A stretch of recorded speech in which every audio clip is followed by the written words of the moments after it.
Bethany Cardenas, and I'm going to introduce my piece and describe a little bit about it. My piece is called Romance de Mignon, and it is by Henri Duparc. And he is a French composer of the Romantic era. And this song has been set by many different composers throughout its time. It is a Goethe song from the Wilhelm Master something singer. And he is in the book, he's a traveling merchant who has a passion for theater. And he comes across in his journeys a little girl who has been kidnapped from her home country of Italy and taken to Germany to perform in an actor's troupe, forced to perform. And so he sets her free, and she sees in him hopefully a father figure, but little does she know that her father is actually a harper that is part of the actor's troupe as well, and comes along with her and Wilhelm. And she's actually the daughter of him and his sister, so she doesn't know about that, but she hopes that she can have a father in Wilhelm, this heroic figure that she has met. So what is she singing about? She's singing this song to him, right? Yes, she's singing to Wilhelm about the land where she comes from.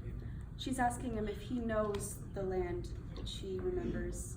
I think it's in a sort of way to try to get to see if he comes from Italy like her, and if he could be her father. Trying to incite memories from him. So it's very close to their initial meeting, isn't it? Mm-hmm. Yeah. Very close. Yeah, okay.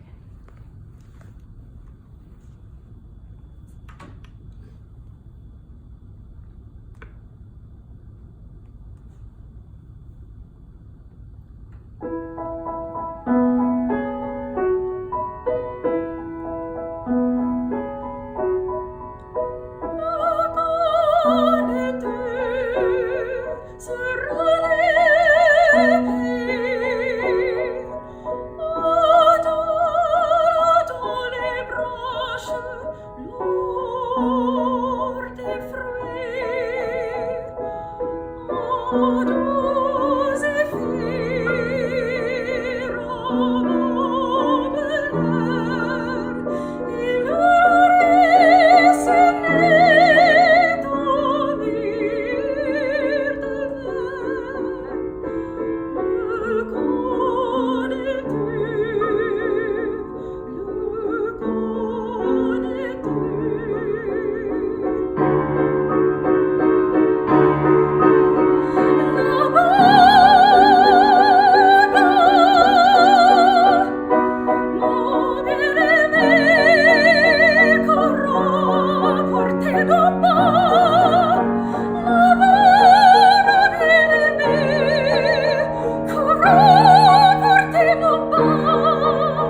you notice, and you all who are just in here for the first time can chime in. What did you notice about her performance? Kat, can you write it down? Okay. Spokesperson.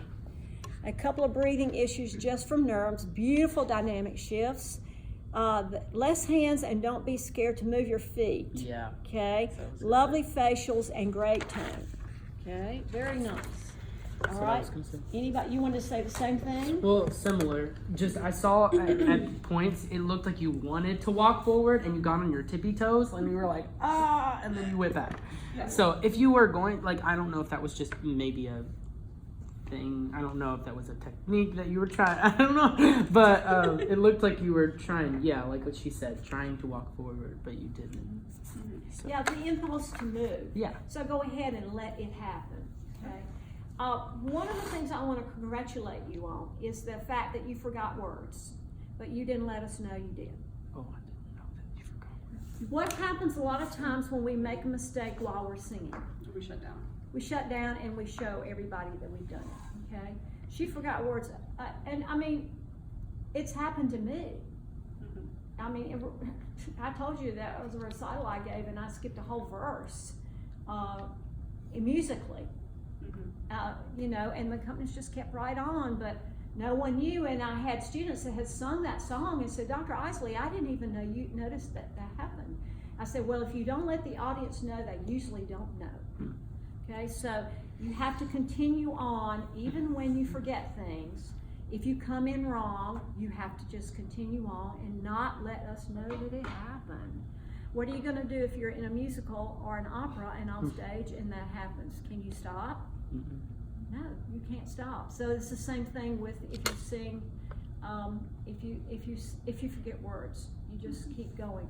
I do remember though, and I think I've told you all the story that have been in my studio for a while. I heard the great guitarist Andre Segovia play at in Alice Tully Hall in New York, and he was playing, and right in the middle he had a memory. He just forgot. And he just asked the audience, he said, I beg your pardon, but I had a memory slip, and would you allow me to go back to the beginning? Of course, he was a great guitarist. We didn't care. We just were wrapped in the fact, I would have never known he had a slip. But I guess he felt like it was such a slip that he could not save himself from there. He needed to go back. He was a little older at that point too in his life. But one of the things that I appreciated about that was that he was vulnerable enough to let the audience know, I'm not perfect. And sometimes even the best of artists forget and have memory slips and things happen on stage, blah, blah, blah. So we have to accept that that's going to happen. And when it does happen, not to be totally wigged out about it. You know, we still can go on, and we still can do our best performance. Let it go. It's already in the past, isn't it? There's nothing you can do about it. By the time you think about it, it's too late. Yeah, exactly. It's already happened, so you just have to move on. So always remember that when you're performing, if you forget something or something doesn't go as you hoped it would, don't let us know that. Just keep on. Just keep on. Good. All right, so a couple of things that I want to say to you are sort of what the same things that you heard. I think that you have places where you are more involved than others. So is it, what do you need to be more involved with I think it? with the visualization of the country, at least in the beginning, feeling the breeze and smelling the air and like placing myself Okay. there. But would it also help if you had a focus of where Wilhelm is? Yes. Okay. That was kind of a bit of a ambiguous thing for me. Because I think in the set for the opera, I doubt seriously he would be wandering around on stage. Yeah. Okay. Yeah. So could you find, so this is interesting because when we don't have a partner to play off of on the stage, we have to find a focus for where the partner is. So you've already said you envision your Italy, where you come from. Where is that? It's over there. It's over there. Where is Wilhelm Meister? He's on this side of the stage, okay? So are there places where you move away and you sing about Italy and your homeland, and are there places in here that you want to talk directly to him? Mm-hmm. Would it help for you to have someone be Wilhelm Meister? It might. Okay, so Nick, would you mind, or maybe you could film for her and let Josh do it? Sure. Okay? Go ahead, Since Josh. you have to sing. So where would you like to put, do you want to put Josh nearer you, or do you want to have Josh further away? How do you feel about it? With a little further away so I can go to him. Okay, all right. So Josh, maybe we can move this back a little bit. So what if he were here? Would that be okay? He's not right in your face, but he's here. Yep. All right. So the opening is, so you don't sing right at the top, do you? Okay. There's an intro. Yes. Okay. So what is your thinking in the intro? I'm wondering, could he be the one? Okay. Would you look at him while you're wondering that? Or would you be more look back at him and then maybe I wonder if he could be. In other words, I would start looking at him like this. Okay. Yeah. But you could, and then you could look at him and then you could say, I wonder if he could be like my long lost father. Okay? And then when you start to sing, are you going to start to sing to him, or? I think, well, I don't want to say that I'll be shy, but I don't want to be too direct. Yeah, but you actually address him because Yeah. you say, look on at you. Do you know Okay, so yes. the beautiful country, the radiant country, Mhm. where the branches, where the sunlight is on, the branches are like golden branches. So I filled with what? Filled with fruit. Fruit. Golden Yeah. fruit. So that I think is personally addressed to him, isn't it? Okay. Well- But then when you say, look on it, do you know it? Do you know it? And then you start to talk about it. It's right there. Yeah, it's out here. It's out here. It could be out in this way. It could be here. Okay. All right. So let's start it again, because I think it sounds beautiful in your voice. I think what you want to now work with is more focus of where your attention is, where the dramatics are, and that will also give you permission to move Mhm. if you need to. Okay.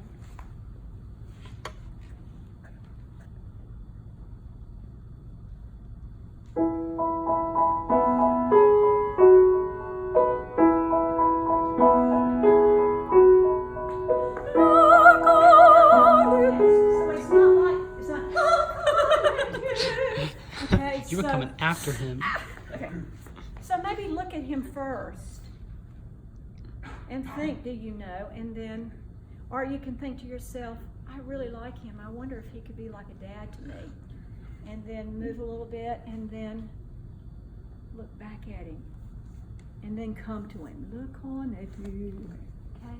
I wouldn't do a sudden thing because he might, well, what's wrong with that? Well, I mean, Cray cray. this is only true of the verses. There's crazy. So, be looking, so, have your attention here. Okay. Okay? Smiling at him.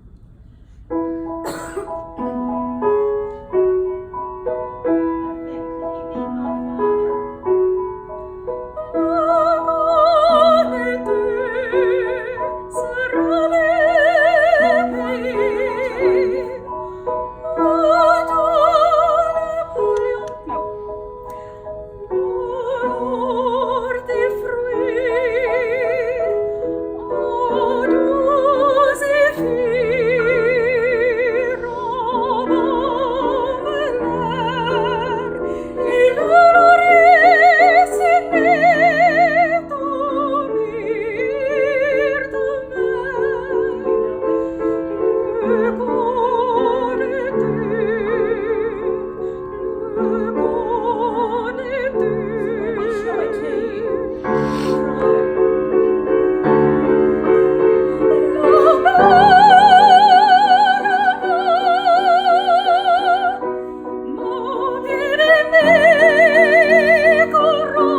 Even more anxious than ever to show it to him.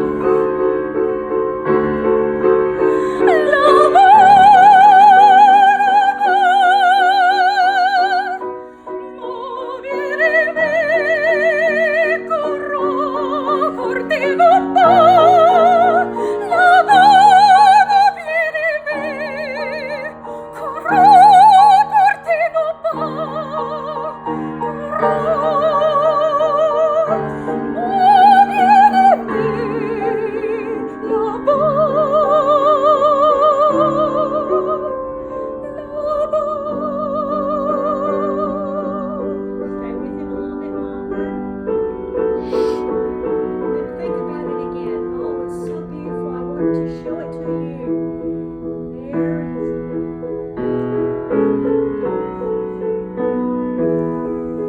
See the branches filled with fruit. The beautiful blue sky, clouds, sun. And then turn back to him. That's the last thought. Come with me.